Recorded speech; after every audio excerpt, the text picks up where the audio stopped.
antara pikiran sadar dan pikiran bawah sadar, ada sebuah lapisan pikiran yang disebut dengan area kritis atau pikiran kritis atau critical factor.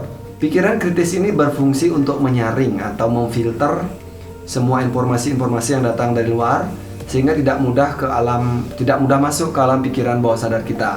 Nah, pikiran kritis ini juga akan melindungi kita untuk bereaksi supaya kita tidak mengalami suatu cedera ya, seperti refleks, atau di sini juga menjadi sebuah pelindung bilang gitu, supaya hal-hal yang buruk tidak mudah masuk. Nah, selain itu, selain hal-hal yang buruk, hal-hal yang baik juga tidak mudah masuk jika itu bertentangan dengan nilai yang ada dalam diri kita.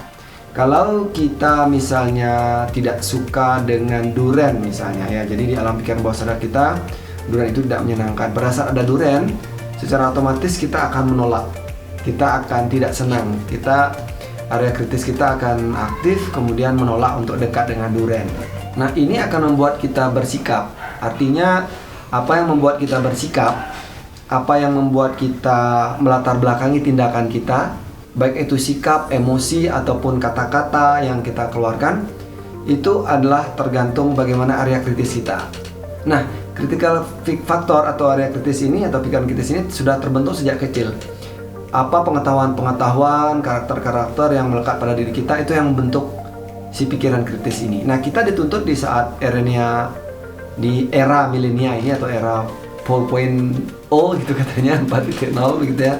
Kita diajarkan untuk bagaimana berpikir kritis, dan anak-anak juga sekarang dilatih untuk bagaimana supaya ia berpikir secara kritis. Nah, pikiran kritis sebenarnya otomatis akan terjadi pada saat kita aware dengan area pikiran bawah sadar kita. Jadi, seperti misal kalau Anda aktifkan pikiran kritis ini, misalnya Anda ingin melakukan sesuatu, Anda bertanya dulu, kasih dulu jeda waktu untuk bagaimana supaya pikiran kritis itu aktif dan baik, sehingga kita sadar apa yang melatar belakangi tindakan kita. Nah, sebelum Anda misalnya marah, sebelum Anda misalnya memukul, sebelum Anda melakukan tindakan-tindakan yang mungkin sebenarnya tidak baik begitu, atau mungkin Anda anggap baik ya, bawah sadar Anda menganggap baik dengan tujuan tertentu, ternyata misalnya merugikan orang lain. Nah, beri waktu sejenak begitu untuk mendiamkan, bertanya kepada diri saya atau diri kita, apa yang membuat saya bertindak seperti ini?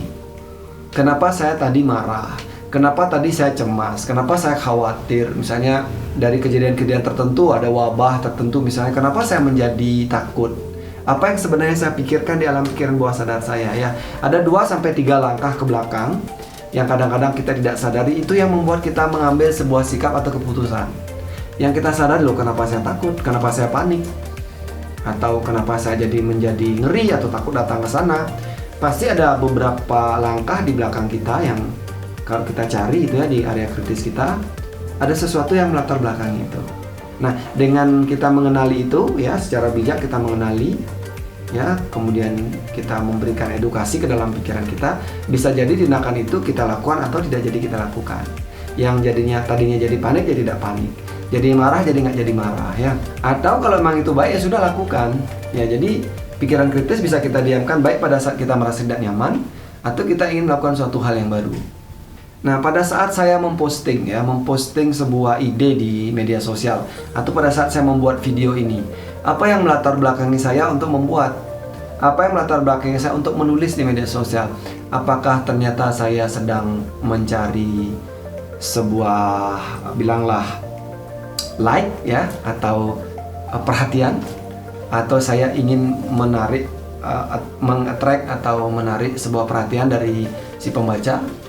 Ya, itu adalah hal yang terjadi di alam pikiran kritis saya. Jadi saya mencari, karena saya ingin orang itu menghargai saya lewat postingan saya ya.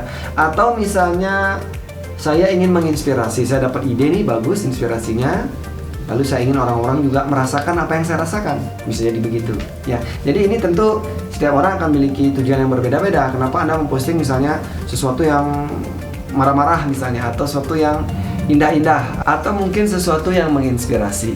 Nah, jadi tidak ada alasan yang salah ya, tetapi jika kita belajar untuk melihat ke dalam diri kita, bahwa benar-benar kalau itu datang dari dalam, itu adalah sesuatu yang membahagiakan. Jadi kita bisa menjadi diri kita ketika kita benar-benar tahu apa yang sebenarnya saya inginkan dari dalam diri saya, bagaimana saya berani menjadi diri saya, ya, Anda maksud saya, kita maksud saya. Jadi dari situlah kita belajar untuk mendengar apa yang benar-benar saya miliki dan ada dalam diri saya, dan sehingga bisa saya bagikan. Ya, semoga sekali lagi ini tidak menggurui siapapun. Jika ini berguna, silahkan digunakan. Jika tidak, lewati saja. Sampai jumpa di video selanjutnya.